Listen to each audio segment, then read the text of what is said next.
Ok, listo. Pues vamos a empezar. eh, y pues bueno, por aquí tienen lo que viene siendo nuestro esquema de evaluación. Nuestro esquema de evaluación está dado por estos, ¿cómo se llama? Por estos principios. Déjenme saco mi lapicito, esperen un poquito. Dibujar. Ahí está. Muy bien. Para señalar. Aquí están nuestra forma en cómo vamos a ponderar: 65% actividades, 10% foros y un 25% el examen. En cuanto a asistencia, acuérdense, yo acostumbro a darles un 5% adicional a su calificación en caso de que asistamos a todas las asesorías que están agendadas. ¿Hecho? Eh, Igual, acuérdense, las actividades de plataforma en sí yo no las cierro, siempre permanecen abiertas estas actividades, eh, solamente en el entendido de que en caso de que las envíen con retraso, pues la ponderación del porcentaje de ponderación, pues obviamente va a ser menor, ¿verdad? Es decir, que si ustedes entregan actividades fuera de tiempo, pues ya van a valer menos que si las entregaran a tiempo. Entonces hay que tomar en cuenta esa parte. Yo creo que eso ya lo hemos hecho anteriormente. No las cierro las actividades, vuelvo a insistir, quedan abiertas hasta el final del curso, así que si tú quieres, si te quieres aventurar a entregar todas tus actividades al final del curso, adelante, lo puedes hacer, solamente que no te aseguro que sea una muy buena calificación. De hecho, el 10% de los foros, ya siempre les he dicho que este ejercicio es clave para todos los cursos, dado que estimulamos mucho la parte del debate, la parte de la discusión, y eso pues obviamente nos ayuda para consolidar parte de nuestro conocimiento. Si el examen, que yo lo pondré en un 25%, y que pues bueno, trato de que no sean tan pesados. ¿De hecho? No sé si tengan alguna duda aquí. ¿Nada? Y bueno, pues vamos a empezar con nuestra materia de macro. Por lo que entiendo, ya ustedes abordaron un tema, bueno, la otra rama de la economía, que es la microeconomía, y solamente hay que separar estas dos partes, ¿sí? En la parte microeconómica, pues analizamos desde un enfoque individual lo que viene siendo el carácter del productor y el carácter del consumidor, ¿sí? Y sobre todo se analiza la dinámica que existe de interacción entre estas dos fuerzas, ¿no? Entre estos dos agentes económicos que pues confluyen directamente en un mercado y que pues dinamizan en sí este espacio de compra y de venta, y que nosotros le damos la connotación de la fuerza de demanda y la fuerza de oferta, ¿verdad? Pero en sí, entonces, si eso es micro, ¿qué significa macro? Eh, ¿Alguien que me quiera leer la definición, por favor? Y ahorita la comentamos. Trata de la economía como un todo. La macroeconomía se centra en los determinantes de ingreso nacional total. Trata de los agregados como el consumidor, la inversión, el nivel general de los precios y no solo los individuales. Los precios individuales. A ver, aquí hay algo bien interesante en este concepto, gracias, Ana. Nos dice que la macro trata a la economía como un todo, es decir, la generaliza. La macroeconomía se centra en determinantes. ¿Qué es lo que hace que una economía se mueva? Eh, Aquí nos habla del ingreso nacional, que no es más que nada la producción general de toda la economía. Nos trata de los agregados: consumo, gasto de gobierno, inversiones, comercio internacional. También nos habla de las inversiones, vuelvo lo comenté hace un momento, pero algo bien interesante, Nos dice que se trata también del nivel general de los precios y no solamente de los individuales. En la parte microeconómica, pues obviamente cuando abordamos la teoría de la empresa, se analiza cómo es que la empresa determina, más bien de acuerdo a sus factores, a sus procesos de producción, a sus costes de producción, este, decide cuál es el precio de mercado que va a estar, aunque el precio de mercado que ellos imponen en ocasiones se sujetan básicamente al que ya se encuentra en el mercado como tal. Pero ahí estamos hablando solamente de una industria, estamos hablando solamente de una sola, de un solo mercado, ¿no? Por ejemplo, de los textiles. Un productor de textil ya sabe que el precio de una, vamos a suponer, de cobija, que digamos que él se dedica a hacer cobijas, ya sabe ese productor que el precio promedio de la cobija o el precio de mercado corriente de ese producto a lo mejor está en 250 pesos, ¿sí? Él debe de determinar, él debe decidir si sus procesos de producción, sus costes de producción son inferiores al precio de mercado y si el margen de ganancia que le está generando el producir y vender es aceptable para él, adelante, le entra, ¿verdad? Pero él no puede llegar y decir, ¿sabes qué? Pues yo lo voy a dar a 300, que sí lo puede hacer, pero ¿qué va a pasar? Pues obviamente puede que a lo mejor no venda. Por eso nos habla de los precios individuales. En el mercado se sujetan a precios individuales. Los productores son tomadores de precios. Pero en la macroeconomía nos habla del nivel general de los precios. ¿Y qué significa el nivel general de los precios? Pues significa precisamente los niveles de inflación, los índices de precios a la compra. Es decir, cómo se posicionan los precios en promedio de todas las industrias, de todas las empresas, de todos los servicios que se generan en la economía. A eso se le denomina nivel general de precios, que bueno, vamos a estar analizando más adelante. Entonces, esto es macroeconomía. ¿La macroeconomía siempre existió? Esa es una pregunta. O sea, la economía es una ciencia social que pues analiza la forma en cómo se van a asociar tanto agentes productores con los individuos, con las familias, van a tratar de hacerle frente a la escasez y van a generar producción. Bueno, esa es la economía. Luego de la economía se desprenden dos ramas, la micro y la macro. Pero la macro siempre existió. La macro surge precisamente de de una falla del modelo clásico de la parte microeconómica o del fundamento de la economía como tal. Es decir, la economía clásica de mercado.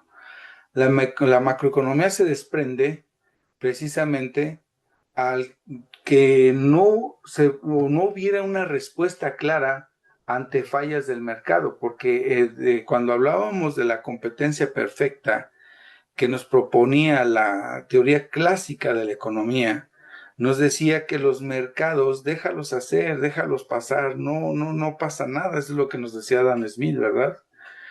Adam Smith nos decía, si hay una disminución en la demanda, se va a ver inmediatamente reflejada en la reducción de la producción por parte de los productores. Es decir, se van a regular de manera automática. Eso es lo que nos explicaba la teoría clásica, las regulaciones de mercado, ¿sí? Y Adam Smith, dentro de esto, como uno de los principales fundadores, el padre de la economía, pero sobre todo mediante su propuesta, decía que existía una mano invisible que regulaba absolutamente todos los mercados. Si surgían nuevos niveles de demanda en el mercado, ese nuevo nivel de demanda tiene que ser satisfecho, no podía quedarse sin ser cubierta, sin ser satisfechas esa demanda. Por lo tanto, tendría que salir productores que decidieran cubrir esa cantidad, ese nivel de demanda nuevo que acaba de emerger, ¿no? Entonces, él te decía que la economía se autorregulaba, pero realmente eso era algo que, pues, dentro del funcionamiento natural de la economía, pues sí, era muy sistemático. Pero hay algunas fallas de mercado. Y hay fallas de mercado cuando realmente no hay una intervención, algo que realmente lo regule y que eso iba en contra precisamente del pensamiento clásico de la economía. ¿A qué me refiero? A ver, antes de que surgiera la macro, insisto, estaba esa forma de pensamiento de mercado. Y lo más claro de esto, pues es precisamente el surgimiento, el fortalecimiento del capitalismo. El capitalismo era francamente el sistema dominante, el sistema de producción dominante dentro de la economía, ¿sí? No había quien lo regulara, no había regulación, entre ellos mismos el mercado se regulaba, ya lo dije hace un momento, pero como los dejabas hacer lo que ellos quisieran, hubo una gran falla en el mercado que pues en sí hizo que una economía cayera en una crisis muy, muy, muy severa, ¿sí? Esta crisis se le conoce como la crisis de la Gran Depresión y que surge a finales de la década de los 20, principios de la década de los 30, y pues francamente sucedió lo que menos quisiéramos que sucediera, ¿verdad? ¿Por qué? Porque se ve la tanta dependencia que existía por parte de la economía y con respecto a sus unidades de producción y que realmente sí lo son, pero dependía mucho del sistema automático de regulación que pues hubo un momento en donde se quebró todo esto. ¿A qué me refiero? Fíjate, y vamos a explorar un poquito la parte histórica para que podamos comprender esto. Sucede que para 1920 la economía de Estados Unidos era una economía productiva y próspera. Todos bien sabemos que la economía de Estados Unidos pasó la Primera Guerra Mundial, se posicionó como una economía moderna, como un ejemplo de modernización que hacía continuo ese sistema, pero junto con ella surge un mercado de ventas de activos, a ventas de acción, a un mercado accionario que pues viene siendo el famosísimo Wall Street, que es la bolsa de valores de Estados Unidos. Aquí nada más es hacer un poquito de conciencia o más bien de retomar esta parte y de decir, ¿qué es una bolsa de valores? Pues una bolsa de valores es una bolsa en la que se ofrecen acciones a cambio de qué? De recibir un margen de utilidad por el riesgo que estás dando tú al momento de asociarte con una empresa, ¿no? Es decir, asociarte en el sentido de que estás adquiriendo acciones. Al adquirir acciones te vuelves socio y como eres socio, pues eres sujeto a participar en las ganancias de estas empresas. Entonces, mediante este mercado de acciones, pues no había quien lo regulara, ¿sí? Y para 1920 la economía de Estados Unidos pues era lo máximo, o sea, había producción hasta más no poder. Eh, y las empresas, pues, como veían que la economía era favorable, empezaron a expandirse, pero para expandirse no era tan fácil. para poder poner otra unidad de producción, es decir, otra industria que complementara la industria central, pues necesitaban inversión, ¿verdad? ¿Y qué es lo que hicieron? Pues empezaron a vender acciones, así a diestra y siniestra, vendían acciones, pues eran jugosas las ganancias que te estaban ofreciendo estas empresas en aquel entonces. El mercado estaba en auge, Estados Unidos se posicionaba, los mercados no solamente nacionales, sino internacionales, este, las industrias, como veían que era favorable el mercado, pues entonces empezaban a extenderse, empezaban a invertir, pero la inversión, mucha de la inversión pues provenía precisamente de la bolsa de valores. Vendían acciones, vendían acciones, vendían acciones. ¿Quién las regulaba? Absolutamente no había quien las regulara. ¿Sí? Para 1929 se contabiliza que existían en la economía cerca de 1.5 millones de desempleados. ¿Ok? Es decir, siempre vamos a tener desempleos en las economías. Esto no es algo, pues, que digamos, ¿cómo que había desempleo? Pues siempre va a haber desempleo en las economías, ¿sí? No hay un pleno empleo, porque si dijéramos que hay un pleno empleo, pues entraríamos en una cuestión utópica, ¿no? Es decir, que difícilmente lo van a lograr. Entonces, para 1929, pues se contabilizaba cerca de 1.5 millones de desempleados. Entonces, ya tenemos dos elementos, la economía era próspera, había una bolsa de valores que se estaba vendiendo acciones para poder extender más ¿cómo se llama? Expandirse más hacia otros lugares, incrementar los niveles de producción, incrementar sus niveles de venta, incrementar los volúmenes de ganancias y pues tener a todos felices, ¿no? Pero bueno. Llegó en 1933, donde la cifra de desempleados se incrementó hasta 13 millones, ¿sí?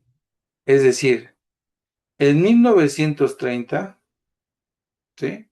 A finales de 1929, ya para 1930, se desató la crisis en el mercado bursátil, en el mercado en la bolsa de valores, que significó que se elevara la cifra de desempleados de 1.5 a 13 millones de personas. Imagínate, pasar de 1.5 a pasar a 13 millones de personas. Esto era sin duda algo preocupante para la economía. ¿Te imaginas el problema que tenían por tener 13 millones de personas de una población de 51 millones? Es decir, casi el 30% de las personas estaban desempleadas, ¿sí? Casi el 40%. Entonces, era algo crítico. ¿Y por qué? Y te preguntarás, bueno, sí, pues, pero ¿qué pasó entonces? Pues bueno, ¿qué te decía? Que las empresas vendían acciones, promesas, beneficios, utilidades, todo era próspero, todo era amor, todo era, pues ahora sí que la grande primavera para todos, pero era como una burbuja, ¿sí? Esta burbuja se inflaba, se inflaba, se inflaba. Las empresas vendían acciones, vendían promesas de utilidades, vendían, recibían dinero, pero pues ellos decían que la economía se iba a regular de manera automática, pero no lo fue así. Lo que pasó es de que esta burbuja de la bolsa de valores en un momento tronó. ¿Y tronó por qué? Porque los mercados se cayeron. Eh, Se cayó la demanda, se cayó el nivel de consumo, las personas dejaron de consumir, o se llegó a un tope de oferta, es decir, ya no había sobreproducción en el mercado, es decir, había más mercancía de la que realmente se estaba demandando. Todo ese excedente de producción que no se estaba vendiendo, pues era dinero perdido, era dinero basura. Esa producción ya no se estaba vendiendo. Entonces, los mercados no estaban respondiendo. ¿Qué es lo que nos decía la teoría de Adam Smith? Tú déjalos hacer, la oferta y la demanda se tienen que autorregular, pero nunca se reguló. Y, y empieza la caída, ¿no? Empieza la caída. Al momento de tronar la burbuja de las acciones, al momento de caer los mercados de demanda, se cayeron los excedentes de la producción y las empresas empezaron a reportar pérdidas ahora. Ya no había mercado. Más sin embargo, estaban vendiendo acciones. Todavía seguían vendiendo acciones. ¿Para qué?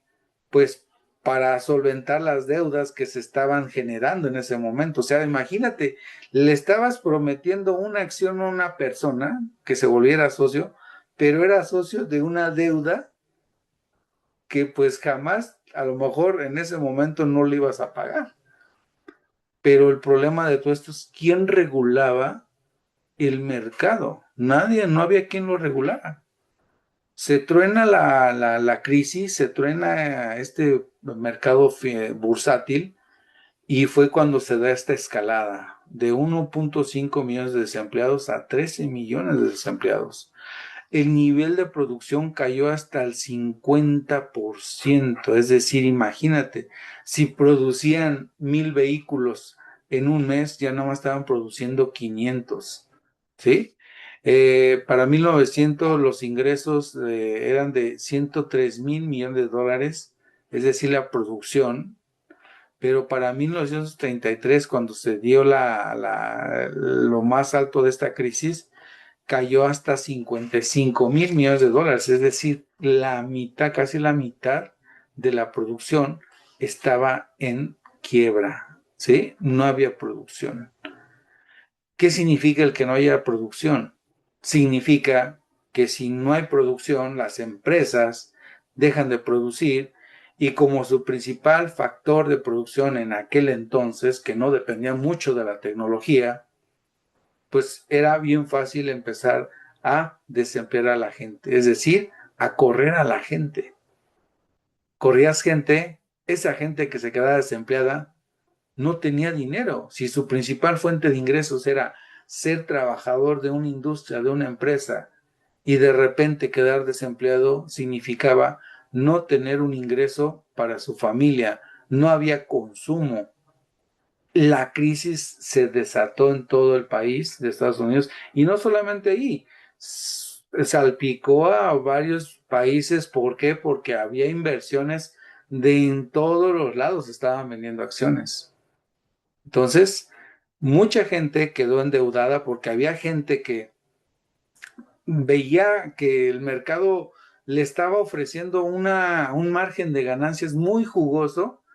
Incluso llegaron a endeudarse, sacaron créditos para poder adquirir acciones de un banco y se querían tener la vida de ricos, es decir, como decimos coloquialmente, vivir de sus rentas, pero pues era una falsa promesa, ¿no? Y vuelvo a lo mismo. ¿A qué se debió esto? Pues a que el modelo clásico de Adam Smith pues no daba solución a ese problema. La división del trabajo de David Ricardo tampoco formulaban soluciones para esta gran depresión económica que estaba generándose y que estaba en pleno auge en el año de 1933 en Estados Unidos. ¿Sí? Esto incluso hay reportes, hay videos, por ahí en YouTube hay un documental de la Gran Depresión.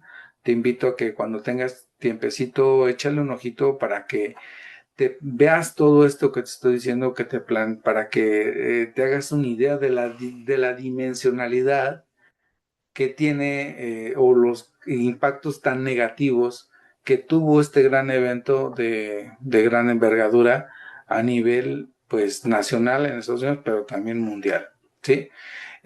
Un comparativo de ello, no tan grande, pero que muchos le aquejan, pues es lo que hoy conocemos como el COVID-19, ¿no? El COVID-19 también generó un problema de depresión, de crisis a nivel mundial, pero no fue tan duradera como lo fue la Gran Depresión. ¿De acuerdo? No sé aquí si tengan alguna duda, algún comentario, chicas. Por mi parte, ninguna.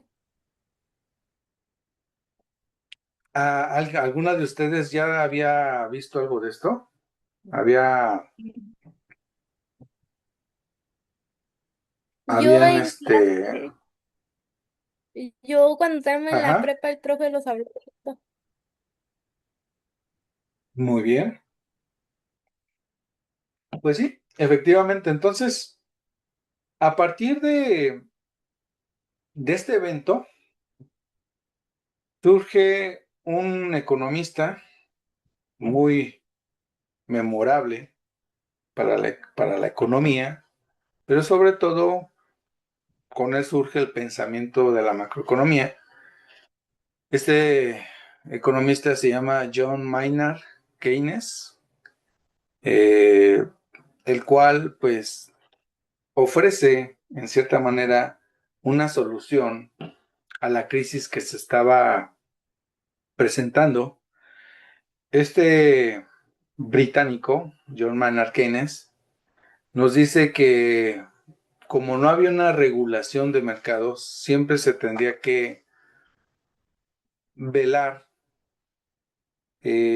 los intereses de la sociedad, y uno de sus principales agentes o entes pues tendría que ser el gobierno, ¿no?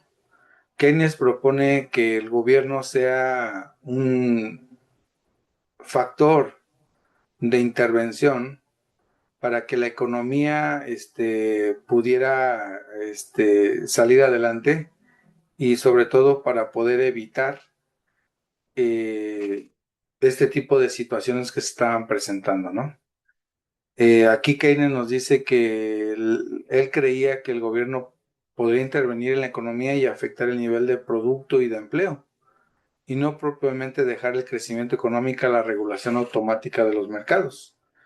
Y sí, la intervención del gobierno asume un papel fundamental dentro de la economía, y que hoy en día muchos gobiernos todavía siguen retomando parte de los ideales keynesianos en la forma en cómo se desarrollan las economías, sobre todo con el estímulo, el dictar políticas de índole económica, como son políticas monetarias, políticas fiscales, que pues obviamente son regulaciones al sistema económico de un país, ¿no?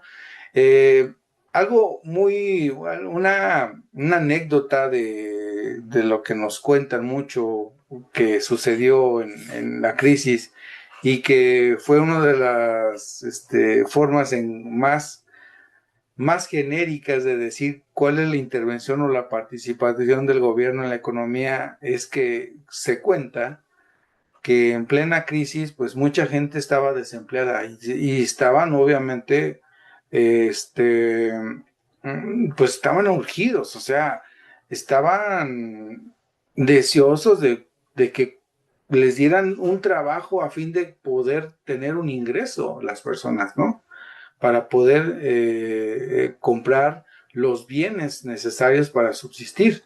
Entonces, como no había empleo, llega John Maynard Keynes y dice, el gobierno es quien tiene que intervenir. ¿Y qué es lo que hace? Uno de los principales eventos que hizo fue, pues vamos a darle empleo a la gente.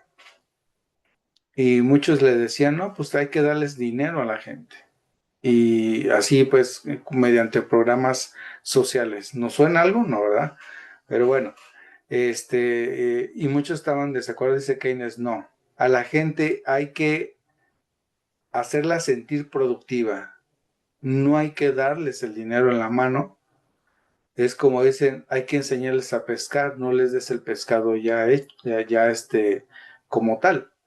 Entonces, Keynes propuso que cómo podríamos activar la economía mediante la situación productora y empezaron a contratar gente, ¿sí?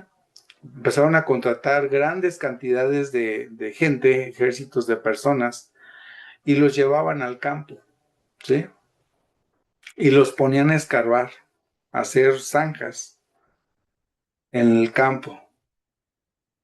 Al acabar la jornada laboral, pues les retribuían el trabajo realizado durante esa jornada y luego al siguiente turno iban y contrataban otras personas nuevas, ¿sí? Y se los volvían a llevar al mismo campo y la orden era, ahora pónganse a tapar los surcos, las zanjas que había hecho las otras personas, pero obviamente no les decían, ¿verdad? Y las personas lo tapaban y cuando terminaban, pues también se les pagaba a la gente. Y es conforme iban activando la economía. La economía gira en torno del ingreso. La economía gira en torno de la producción. ¿Qué es lo que te da un ingreso? Pues te lo da la producción. Si no trabajas, no tienes ingresos. Si no tienes ingresos, no consumes. Si no consumes, las empresas no producen. Si las empresas no producen, pues no tienen empleo. ¿Sí? Todo es un flujo. En la economía todo es un flujo. Y entonces John Maynard Keynes nos propone eso.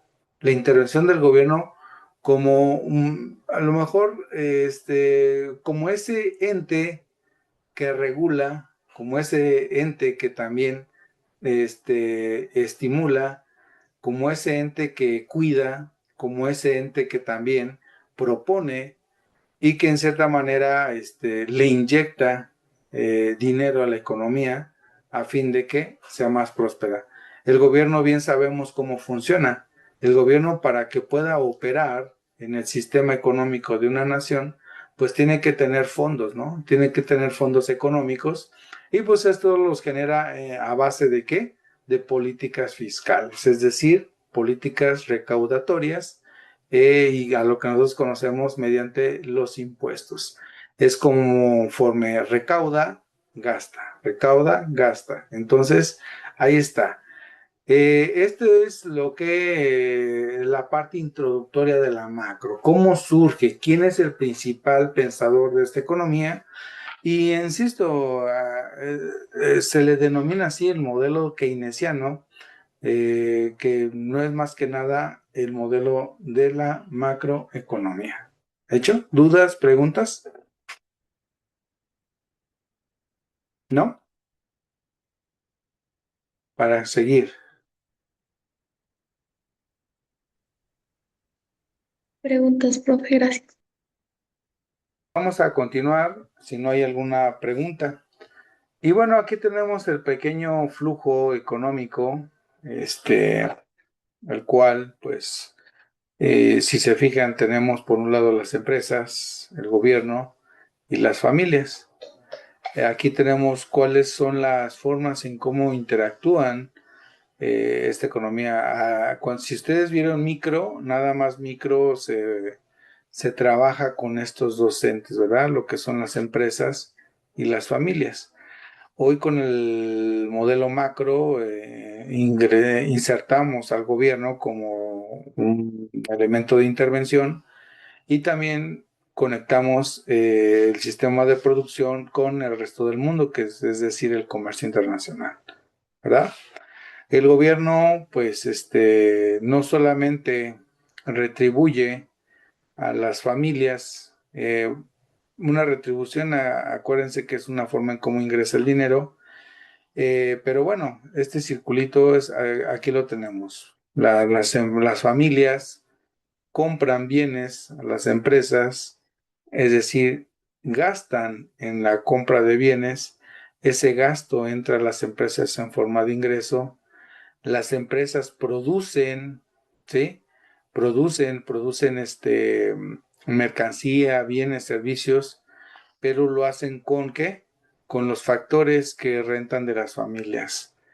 tierra, capital, trabajo y habilidades empresariales. ¿De acuerdo? Mediante la contratación de estos factores, se les retribuye en forma de salario, de renta de utilidades y de intereses. Y aquí tenemos, este es un ingreso para las familias, lo gastan, este es un ingreso para las empresas, ellos gastan en las retribuciones y acá entra como ingreso y aquí tenemos un flujo. El gobierno, ¿cómo funciona? Pues las familias dan impuestos al gobierno, es decir, aquí hay una recaudación de impuestos. El gobierno toma esos ingresos, como un ingreso estos impuestos, luego los gasta en forma de retribución por medio de programas sociales, programas de educación, programas de salud, programas de infraestructura y todo eso. Y aquí tenemos un pequeño flujo económico entre familias y gobierno. Pero también el gobierno, pues obviamente tiene su interacción con las empresas y lo hace de manera igual. Las empresas pagan impuestos al gobierno, el gobierno tiene ingresos y compra, pues para poder operar un gobierno, pues necesita mercancías, ¿no? ¿Y a quién se las compra? Las empresas. O sea, entonces aquí tenemos otro pequeño flujo, ¿va? Y el resto del mundo, pues interactuamos por medio de las importaciones y por medio de las exportaciones. Recuerda bien, las importaciones es lo que nosotros compramos de los demás países hacia nuestro país y las exportaciones es lo que nosotros vendemos de nuestro país hacia otros países. ¿De acuerdo? Y entonces aquí tenemos las diferentes relaciones que hay entre estos entes económicos, empresas, gobierno, familias y el resto del mundo. ¿De acuerdo? Así es como se trabaja esta parte. ¿Dudas, preguntas? Aquí. Ninguna, maestro. Esa es la parte fundamental del sistema. Es decir, hay que entender, hay que tomar muy en claro que el flujo económico se da precisamente por el nivel de producción. La producción es la parte medular de una economía. Si hay producción, hay empleo. Si hay empleo, hay ingresos. Si hay ingresos, hay gasto, hay demanda. Si hay demanda, hay oferta, hay producción y se lleva el flujo, ¿sí? Entonces, sentido contrario a lo que decíamos en la lámina anterior, ¿no? De la crisis. Si las empresas si las empresas no están vendiendo, pues obviamente que reducen sus niveles de producción. Al momento de reducir sus niveles de producción, en muchos de sus primeras decisiones es que desemplear, dejar a las personas sin trabajo. Dejas a la persona sin trabajo, hay menos ingreso, hay menos gasto y ahí empiezas un proceso de crisis, un proceso de decadencia, un proceso ¿cómo se llama? De depresión. Y eso es lo que menos queremos. La economía es cíclica, ¿sí? Un día un periodo puede estar arriba, en otro periodo puedes estar abajo, porque los mercados así son. Es el sistema de mercado, oferta-demanda, que va a decretar precisamente qué también te puede ir. Pero hoy una de las oportunidades para muchas empresas es precisamente la apertura del comercio internacional. El comercio internacional modifica en cierta manera las decisiones de producción de muchas de las empresas. ¿Por qué?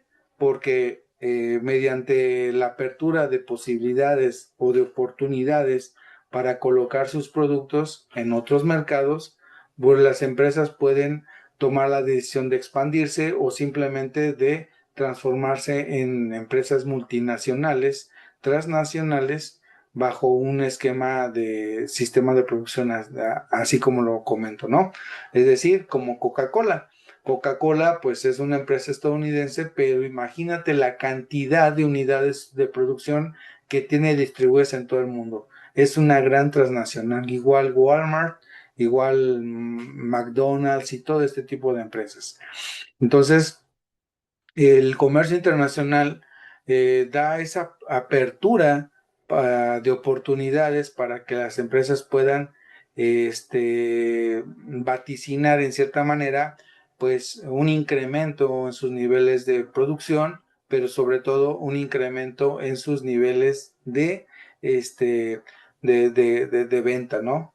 Entonces ahí está este punto que pues deberemos nosotros de tomar en cuenta. Y bueno, vamos a hacer un ejercicio, yo creo que ya ustedes ya lo habían visto anteriormente, la frontera de posibilidades de producción. ¿Algunos de ustedes saben qué es la frontera de posibilidades de producción? La famosa FEPP, la FPP.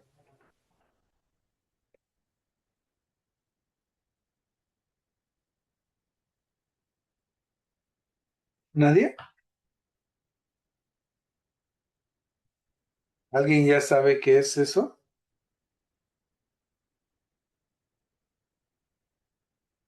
Vamos, chicos.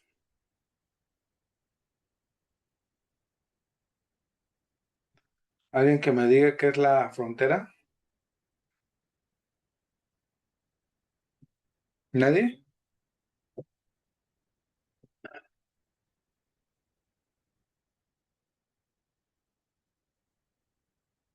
Muy bien.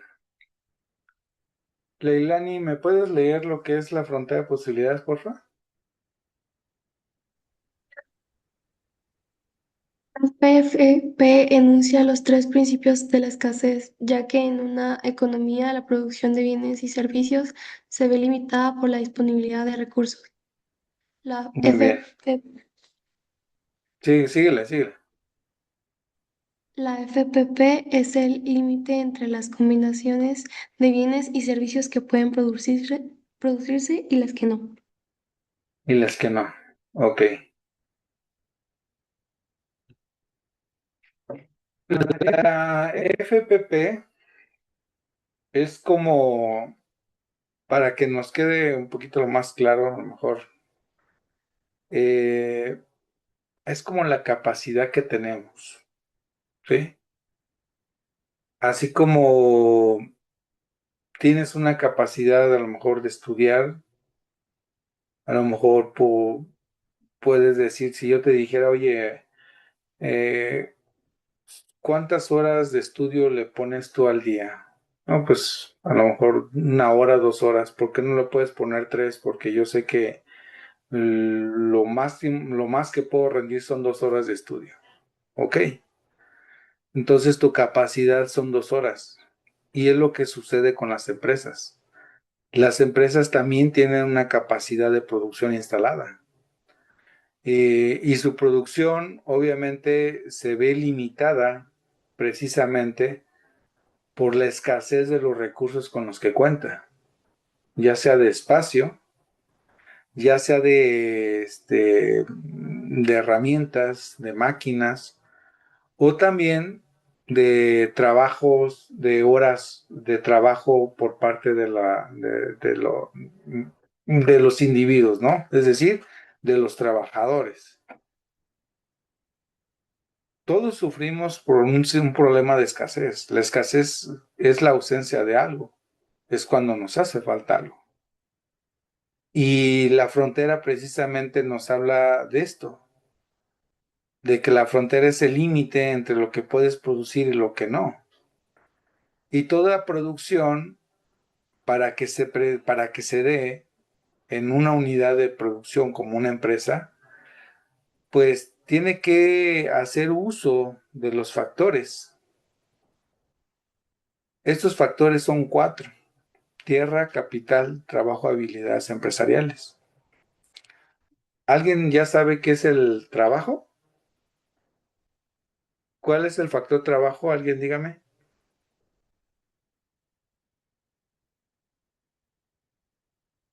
Es la mano de obra, Muy bien. ¿El capital? ¿Cuál es el capital? el patrimonio que tenemos. Puede ser como, Pa- por ejemplo, una empresa pues, tiene, bueno, más bien como, por ejemplo, yo el patrimonio, el capital que tengo, podría ser como una bici, un celular, dinero. ¿Y para la empresa cuál sería el capital? Muy bien.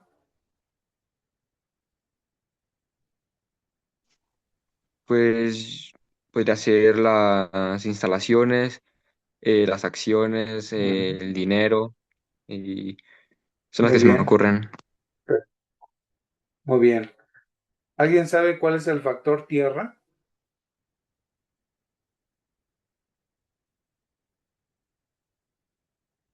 ¿Alguien? Materia prima. Vamos, chicos, pues no se va el tiempo. ¿Mande? La materia prima. La materia prima, en sí son los recursos, ok. ¿Y alguien sabe qué son las habilidades empresariales?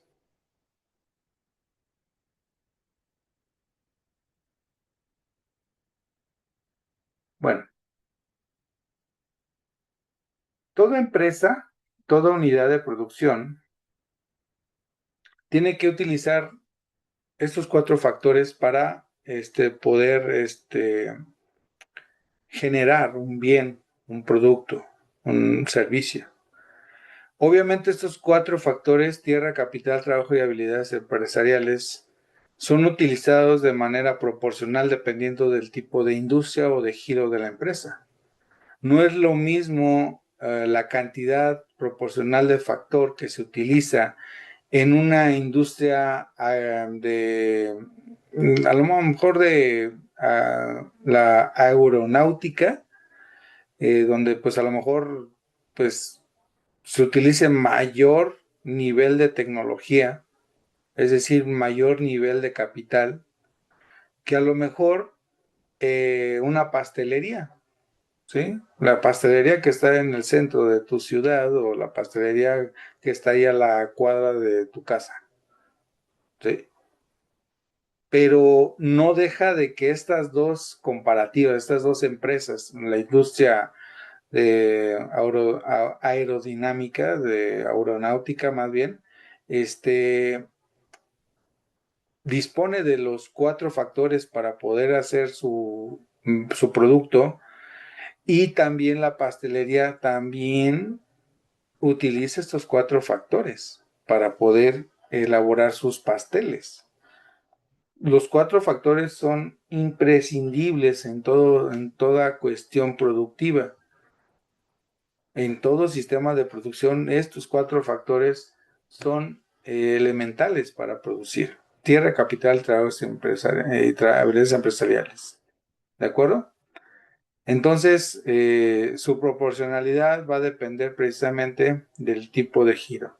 Pero bueno, eh, la frontera de posibilidades de producción es precisamente, nos dice, es lo que se puede producir y lo que no. Y aquí lo tenemos con este pequeño ejemplo, ¿sí? Todos tenemos posibilidades. Si yo trazo una posibilidad, una frontera, es como esta que tengo yo aquí, ¿de acuerdo? Y lo voy a hacer así rápido para que entendamos. Voy a suponer que hay una sociedad X que se dedica a la producción de dos productos. Por un lado produce pizzas y por otro lado produce refrescos de cola. ¿De acuerdo? Eh, puede tener varias combinaciones de productos, es decir, de producción más bien.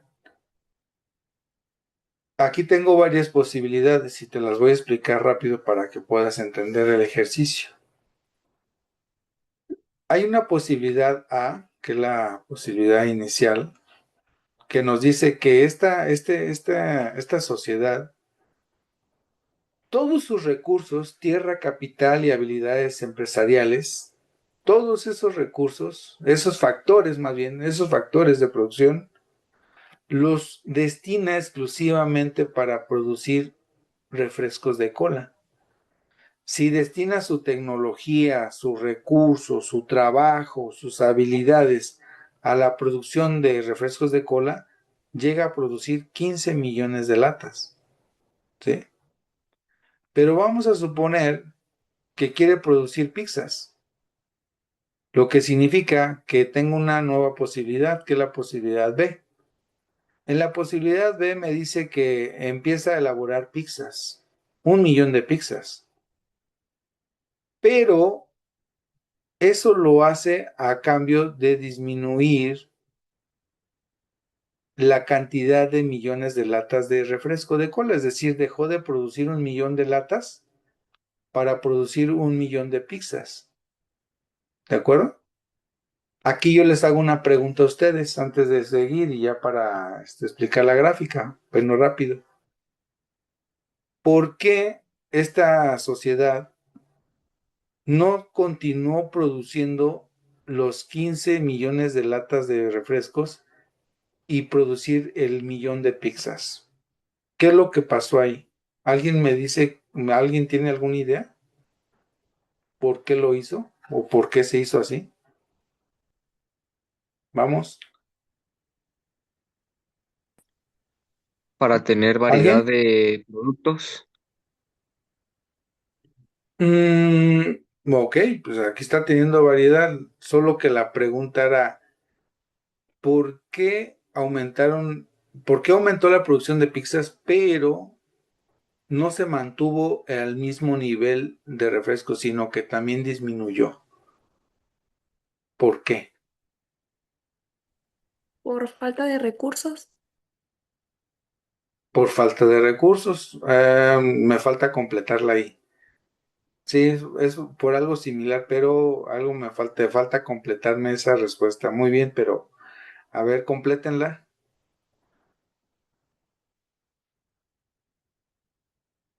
¿Nadie? A ver, comenté en la primera posibilidad que todos sus recursos, sus factores de producción, tierra, capital, trabajo y habilidades empresariales, en la posibilidad producían una cantidad de 15 millones de latas, ¿sí? Si se decidía producir pizzas, significaba que tendrías que disminuir la cantidad de refrescos. Vamos a verlo por este lado. Vamos a suponer que todas las personas que viven ahí, todas se dedican a producir refrescos, todas. Por eso no había quien produjera pizzas. Pero si diversificamos los productos y empezamos a producir pizzas, significa que algunos trabajadores de acá pues se tendrían que ir a trabajar a la elaboración de pizzas. ¿Por qué? Porque lo dijo la compañía, por a lo mejor por la falta de recursos. Pues sí, más bien por la falta de factores. ¿Sí? Se empiezan a distribuir. Aumentas el nivel de pizzas, pero tienes que disminuir la cantidad de refrescos. ¿Por qué? Porque se tienen que pasar factores de producción hacia el otro sector de la producción. Y así sucede con las otras posibilidades, ¿sí? Aumentamos más pizzas, por lo tanto, se tiene que disminuir la cantidad de producción de refrescos hasta llegar a la posibilidad F. Si te fijas qué pasa en la posibilidad F, se dejaron de producir latas de refresco, pero ahora ya se producen 5 millones de pizzas. ¿Qué significa estos dos puntos de estos dos extremos?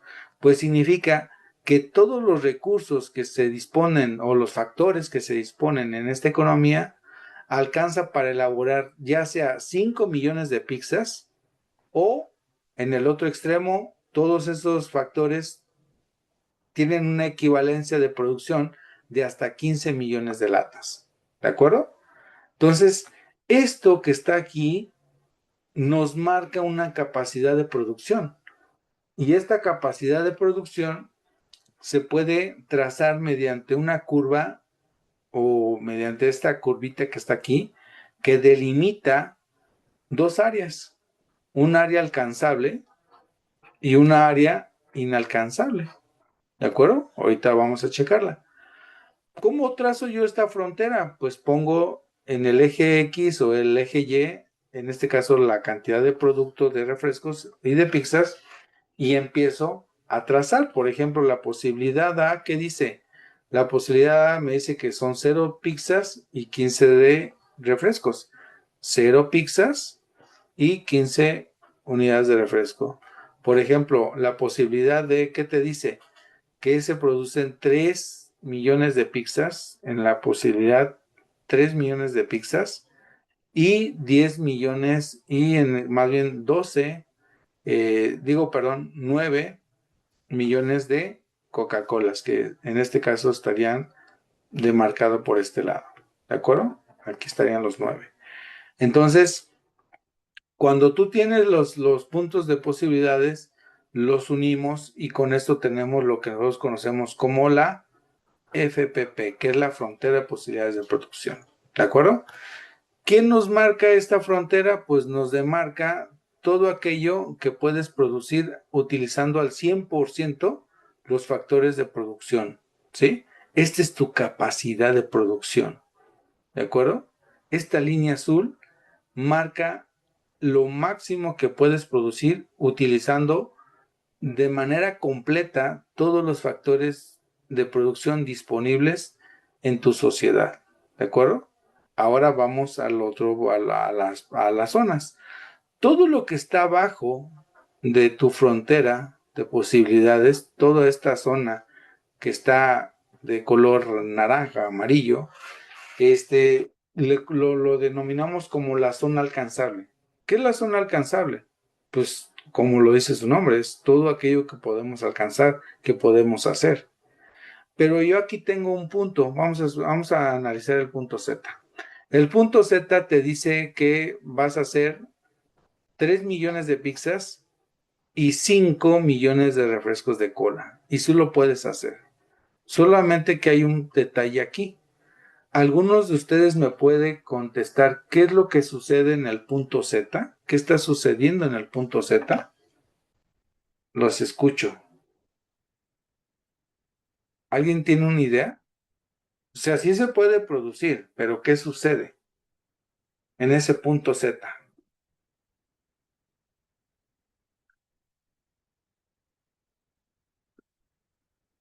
¿Alguien? Vamos chicos, porque si no se nos va el tiempo.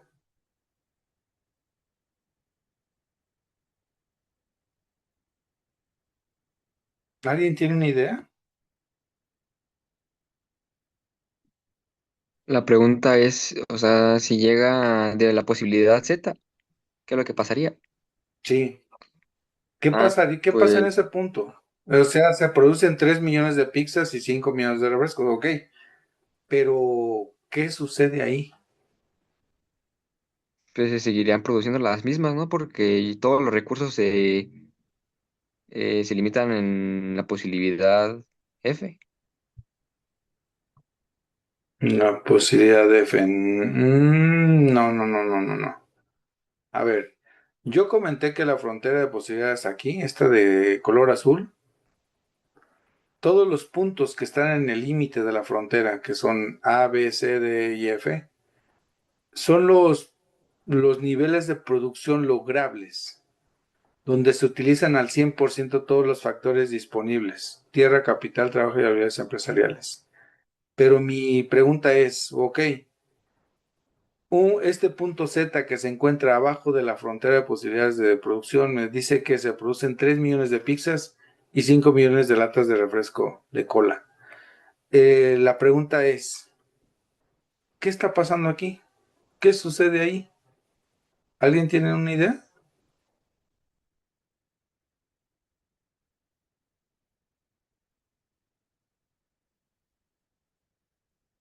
¿Nadie?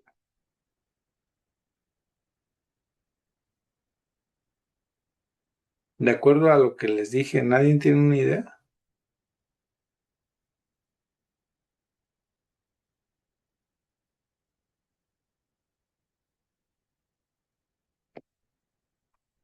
Estamos en una zona alcanzable, ¿sí? Es decir, que todo lo que está por abajo de mi frontera de posibilidades de producción lo puedo hacer, todo. Solamente que hay un detalle.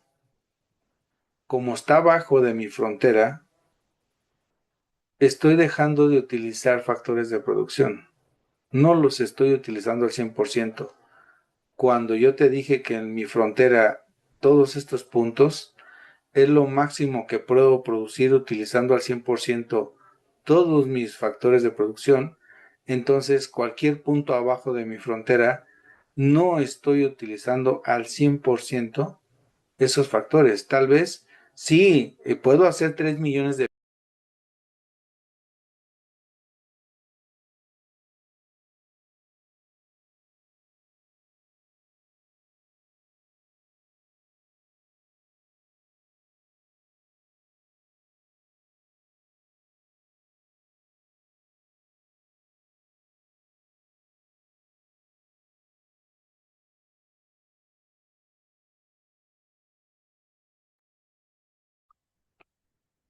Ok, ¿sí me escuchan todos? Ahora sí.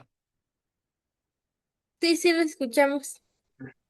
Sí, Le pido una disculpa porque se me desconectó, ¿de acuerdo? Entonces, les decía, cualquier punto de mi zona, cualquier punto abajo de la frontera de posibilidades de producción es una zona alcanzable. Sí se puede hacer. El detalle es que no se están utilizando los factores de producción al 100% como lo viene siendo la propia frontera de posibilidades. Esta línea azul que tengo aquí es mi frontera. Y caso contrario, a lo mejor yo puedo ponerme aquí, a lo mejor en el punto Y, vamos a ponerle así, ¿sí? En este punto Y voy a decir que estoy produciendo 9 millones de latas de refresco de cola y 4 millones de pizzas. Caso contrario, me dice que es una zona inalcanzable. ¿Alguien me puede explicar por qué este punto no se puede hacer? ¿Por qué no se puede producir esa cantidad? ¿Alguien?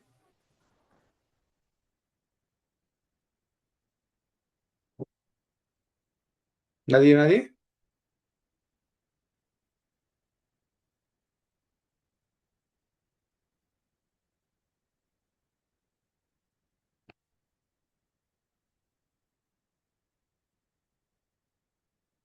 Todo lo que está por encima de la frontera de posibilidades de producción es inalcanzable.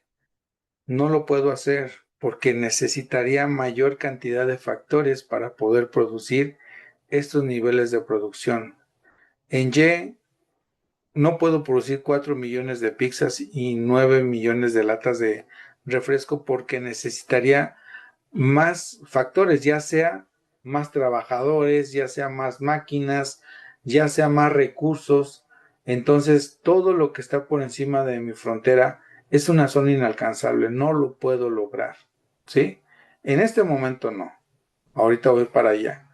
Y bueno, a todo esto nosotros lo conocemos como un costo de oportunidad. Es decir, si yo bajo mis refrescos, la cantidad de producción de refrescos a cambio de elevar mi producción en pizzas, estoy asumiendo un costo. El costo se le conoce así, es un costo de oportunidad, que no es más que nada una proporción.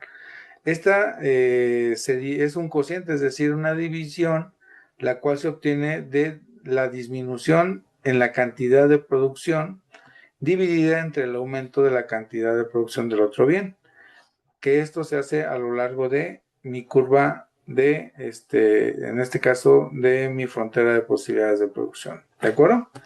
Y bueno, ya para terminar, como veíamos en el ejemplo, en esta gráfica, esta zona decíamos que esta es una zona inalcanzable. ¿Por qué? Porque los factores de producción son insuficientes. Necesitaría yo tener mayor cantidad de trabajo, de capital, de tierra, de recursos para poder lograr este nivel de producción. ¿Cómo puedo hacer yo que se incremente mi frontera de posibilidades de producción? Es decir, ¿cómo puedo hacer yo que mi frontera se expanda? Pues eso se logra principalmente con el crecimiento económico. ¿De acuerdo? Un crecimiento económico se deriva precisamente del incremento de los factores. Es decir, el crecimiento económico proviene del cambio tecnológico y la acumulación de capital. Es decir, si yo invierto en maquinaria, en tecnología, en capital, vaya, en las empresas, eso va a impulsar, ¿para qué? Para que los niveles de crecimiento en la economía se eleven y por lo tanto tenga mayores posibilidades para lograr un incremento en la producción. Y a esta expansión se le conoce como crecimiento económico.